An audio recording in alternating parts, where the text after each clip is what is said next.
This is Democracy Now!, democracynow.org, The War and Peace Report. I'm Amy Goodman with Nermeen Sheikh. We turn now to Brazil, which is witnessing some of its largest protests in decades. On Monday, more than 240,000 protesters took to the streets across Brazil. Another 50,000 rallied last night in Sao Paulo, Brazil's largest city. In response, the Brazilian government is deploying the National Public Security Force to 5 major cities. The protests were initially sparked by an increase in bus fares in Sao Paulo, but the uprising soon spiraled nationwide amid outrage over government corruption, inequality, failing public services and police brutality against demonstrators. Protesters have also condemned the high level of government spending on the 2014 World Cup and the 2016 Summer Olympics. This is José de Freitas, an 80-year-old protester in Sao Paulo.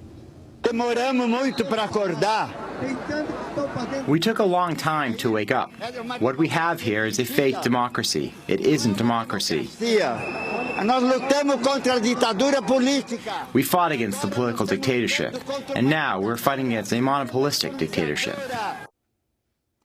Well, to talk more about the protests, we're joined now via Democracy Now! Video stream by Lucia Nader in Sao Paulo, Executive Director of Conectas, a Brazil-based human rights group. She's been participating in the protests there.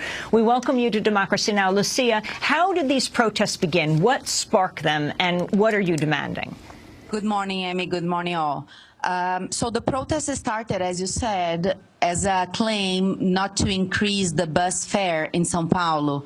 And what happened was that here in the city of São Paulo, we had 2 protests last Tuesday and last Thursday that were quite small and focusing on the bus fare issue in the city. But on Thursday, there was a huge repression by the police using a lot of violence. Some staff from Conectas were there, some people from Conectas were there and saw and suffered with the violence.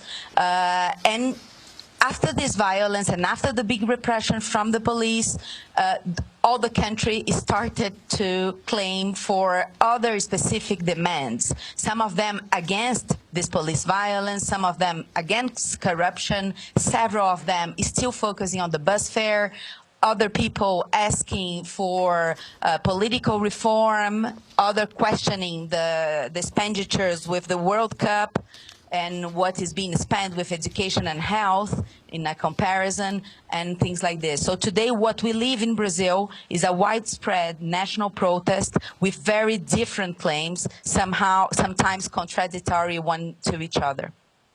Lucia, could you also explain how the government has so far responded to the protests? Yeah, the government, it's important to say that in Brazil we have 3 levels of government. We have the city government, the state government, 26 states plus the DC, the federal district for us, and the federal government, let's say. So it's in the state and city of São Paulo is quite an interesting situation because the city of São Paulo is governed by the Workers' Party, which is the same of President Dilma Rousseff, and the state of São Paulo is governed by the opposition. But to answer your question, what happened is that at the beginning, all the 3 levels of the government were quite quiet about it, or somehow supporting the violence by the police on Thursday and giving some mixed messages of in what side they were. Yesterday, President Rousseff came to the TV and during an opening of an event and spoke for 5 minutes about the situation, saying that she's hearing what is coming from the street and her government is trying to answer to that. Lucia, we have the comments of President Rousseff, which she made on Tuesday, explaining the roots of the protest. This direct message from the streets is to improve civility, for better schools, for better hospitals, for better health services, and for the right to participate. This direct message from the streets is to demand quality public transport at fair prices. The direct message from the streets is to reject corruption and the poor use of public money. That's Brazil's President Rousseff. Lucia, if you could respond to her and in this final comment say where this protest you believe is headed. It's difficult to say where the protest is heading. Today, the country is focusing on several claims. This morning, some protests started in other parts of the city that not the rich neighborhood as it was up to now. But I believe that is healthy anyway, that the population is on the street.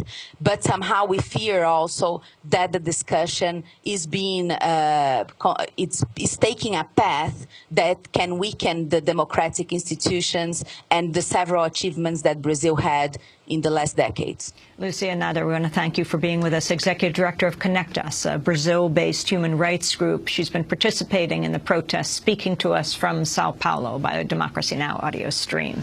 This is Democracy Now!, democracynow.org, The War and Peace Report. I'm Amy Goodman.